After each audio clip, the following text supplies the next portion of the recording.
I've got the lovely Steve Trew here. I think what Steve doesn't know about triathlon probably isn't worth knowing about. He's been there and done it, you know, on a phenomenally high level. Olympic Games, you've trained Olympic athletes, you've been there, you've commentated Commonwealth Games, Olympics, you name it. And then the back of beyond local tri, you've been there, you've seen it, you've coached age group athletes, Olympic athletes.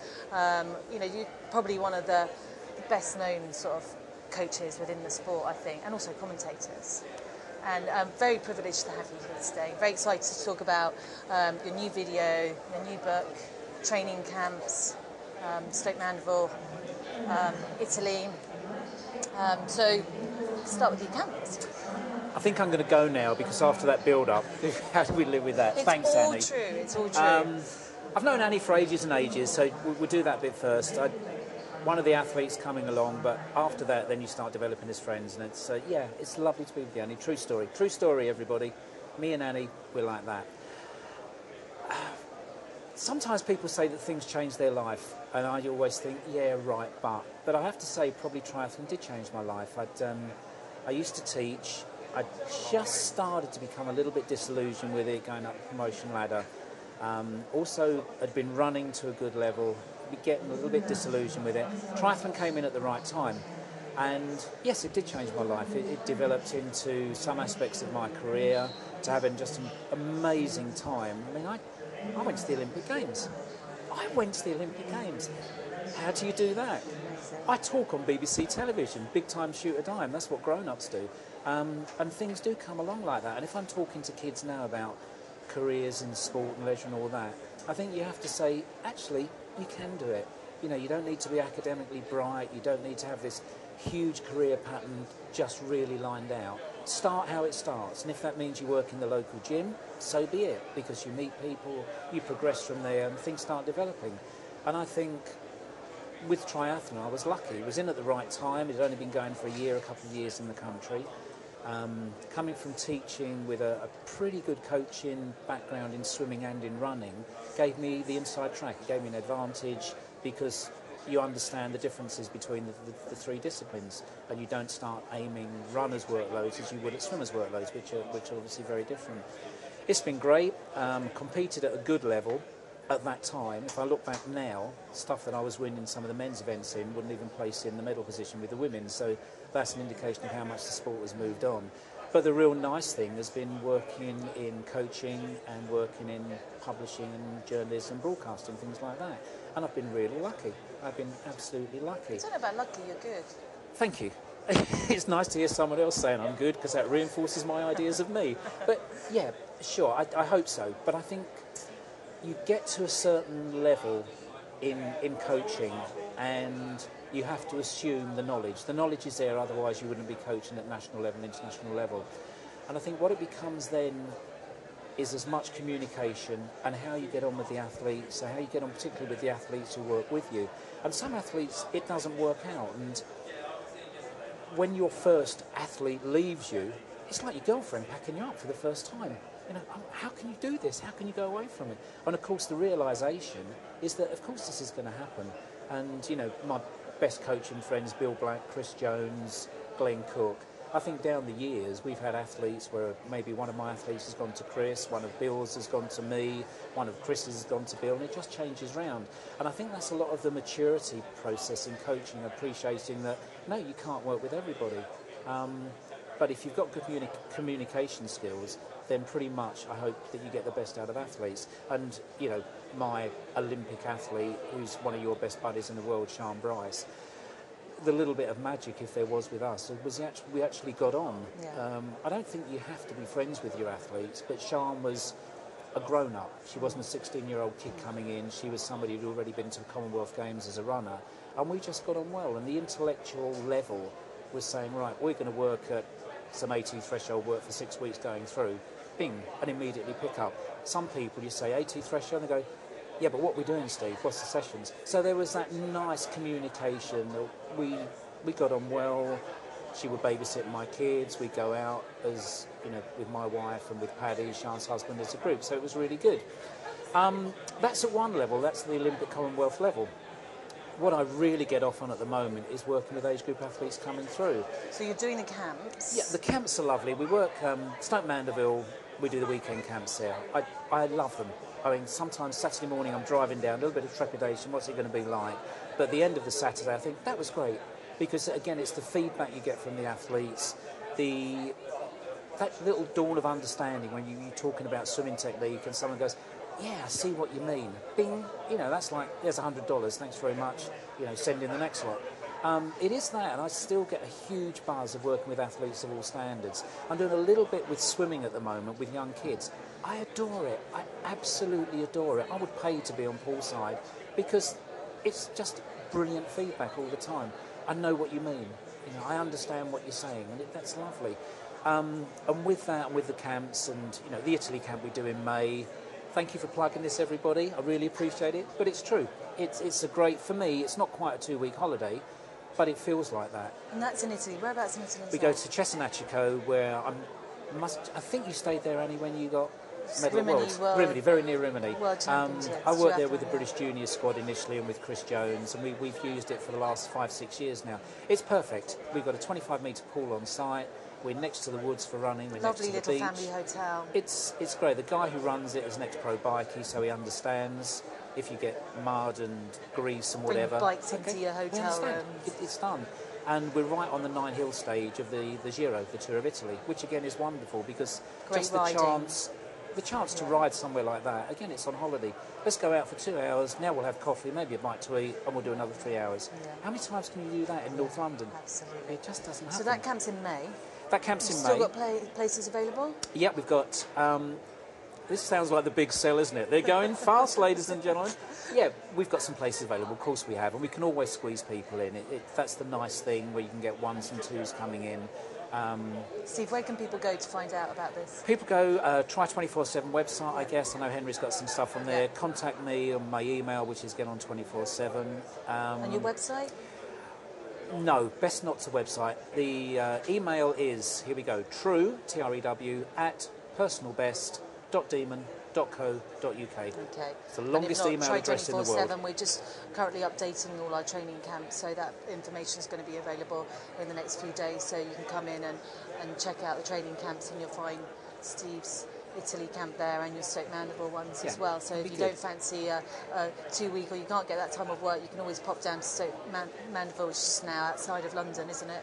Yeah. For we've had Annie Emmerson talking at the Stoke Mandeville camps, and she was brilliant. I think what's nice, Annie, if I just say, I know this doesn't go along with our brief, but what makes a difference to age group athletes is when we get somebody who's world renowned, take the bows now, but it's also seeing the person behind almost the golden image that we build up. And I remember this with Spencer Smith, as, you know, Spencer's world champion, twice senior world champion. But I've seen Spencer when he's a 16, 17-year-old kid after a real awful race, almost in tears with his dad. And that's when you see, actually, these guys that we build up so much, they're real people as well. And probably my first name drop today, Greg Welch. Greg Welch is one of the best athletes ever. He's also one of the nicest blokes, and he has that ability to say, Greg Welch is an athlete, he's probably not that nice a person, because he gets on the line, he wants to win, but 30 seconds over the line, he's back to Greg Welch, let's go out for a drink, let's have a meal, what are we going to do tonight? And I think that's such a fantastic skill to have as an elite athlete, as a world medalist, that you can separate almost the selfishness that you have to be a normal person. And I think that's valuable, and that's where you were so good down at Stoke Mandeville. There you go. That's almost a name drop for Annie Emmerson. That's good. The other thing, I know I'm being allowed to talk. We have a DVD out, ladies and gentlemen, and again, really aimed at the age group athletes. What we tried to do in a very short video, it's only an hour, but to look at the basic techniques of triathlon.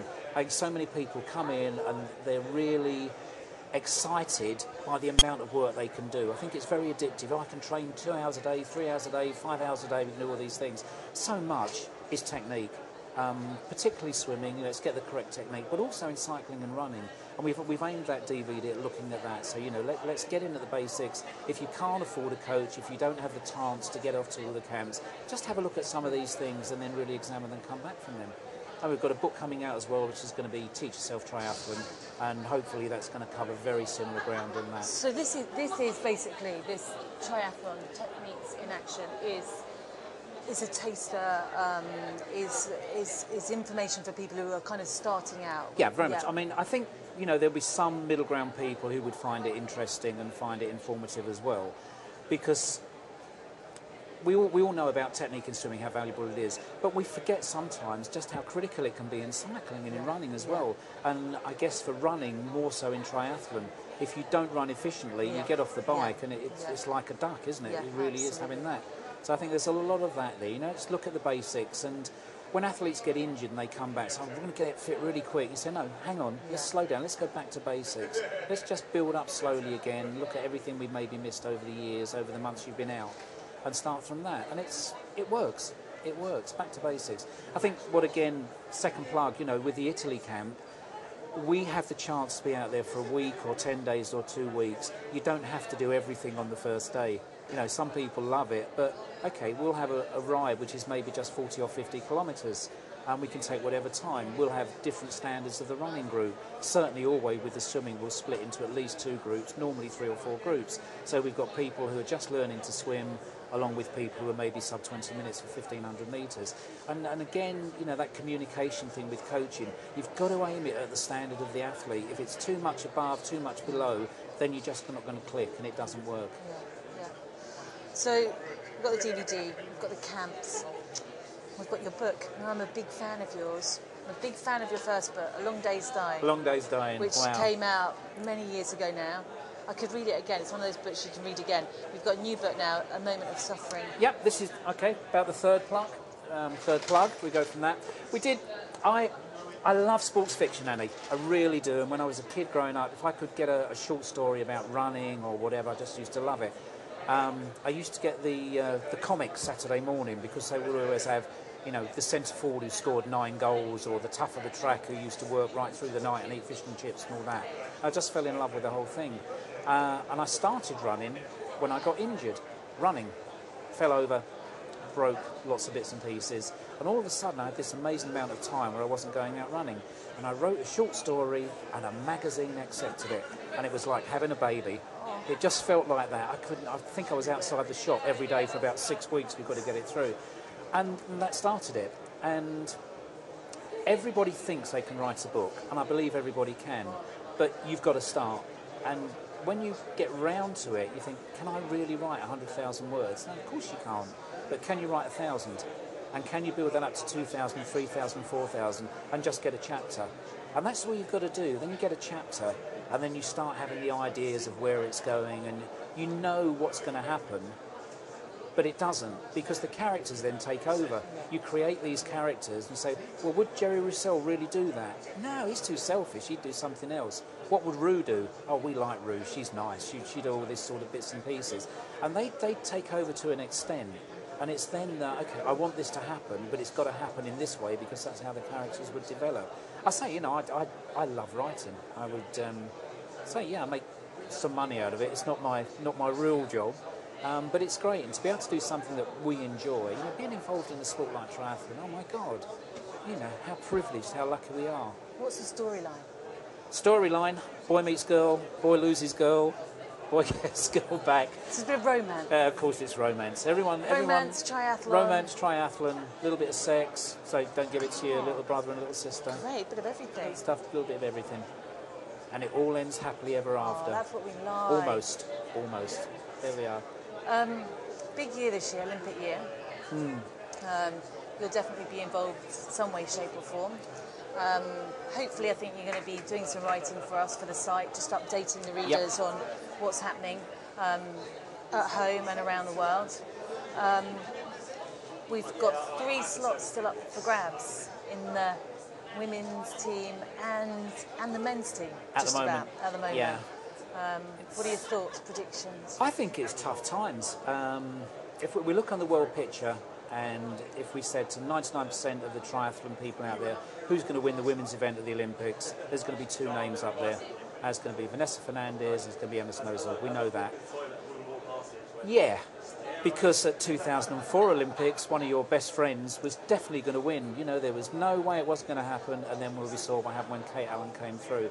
So I think always, as much as we can start saying now that she's going to win, we know the short list of the men is going to be down to 2 or 3 or maybe 5. I'm not so sure. You know, what happened at Worlds last year? We know who's going to win. It's going to be a certain Spaniard. Well, actually, it wasn't. It was a German who was lifted by the whole occasion and came out of it. So you've got to say, sure, in the women's field, we're looking at 2 names. We're probably looking at Laura Bennett. We know the team tactics that the Americans are going to use already. We know it's going to happen. So you'd say they're probably the names in the frame at the moment. But somebody out there is doing something special in training, and they could well come through. And if we do a little name drop for a little British girl that I don't know very well, and I've seen her race, and she amazes me, and that is Holly Averill. Because for a 17, I'm not sure if she's 18 yet, for a kid to come through like that, to do what she did last year, to show the maturity of racing against some of the seniors, and then to win Worlds by an absolutely overwhelming margin, to be winning Worlds just slowing up. Holly could make the team.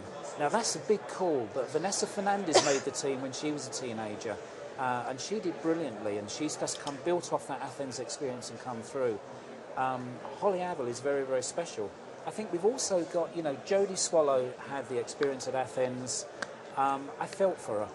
I felt for her. Things went on, but Jodie Swallow is coming back, and Jodie Swallow has that ability, she has the talent to do it, but it's hard to come back. Jodie, listen, I think you can do it. I'd love to see you back there, Jodie, because you've got loads of stuff.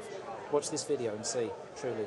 There's other girls out there. You know, we've got a load of experience, and some of the girls have been around a long time, Michelle and Andrea. So what? So what if they're a bit older? They've got that experience. They can take that into the major games, major competitions, and really build on that. Helen Tucker, coming back Helen from Tucker, injury, I love strong. Helen to bits. We were at Commonwealth Games 2 years ago now, which is quite scary. I thought Helen was in for a top 4, top 5. I truly believe that. And I thought with the New Zealanders who picked up those 3 slots together, I thought Helen's going to be in there and working through. We know what happened. She crashed on the bike. It was almost a repeat of Sian from Sydney. And then the race is over. But she just showed the guts and the sheer grit and determination to get back on and do absolutely the best that she could. You know, and we've seen what's happened. She's come back from injury, 2 out of 2. You know, first places both times. You cannot write off Helen Tucker. And there's somebody who can be up there with the lead swim pack. She's really, really developed on the bike so much and has the ability to be a top-class runner, so she could do it. The men's field is wide open. You know, Tim won Worlds 2 years ago. Tim's been to 2 Olympic Games. It's a tough call. Sure, he could do it. But Tim would be the first one to say there's a load of other people out there who could do it as well. And from Athens, we looked at Hamish coming through. Well, this was Hamish's swan song. You know, he's only going just to go to the Olympics because he's past it. I don't think so. You know, Hamish Carter came out and proved that age really doesn't matter. You know, maybe it's how long you've been in the sport and how long you've trained and how many injuries. So, yeah, Tim Don, rest of the Brits, go for it, guys. I believe you can. I really do. Exciting year, and, you know, so many possibilities Oh, out there. just fantastic. It's, what do they say? I'm trying to think of a quote now, and it's something like, those of us who try to foresee the future, the gods make fools of. Because they do. An incorrect quote, but it's something like that.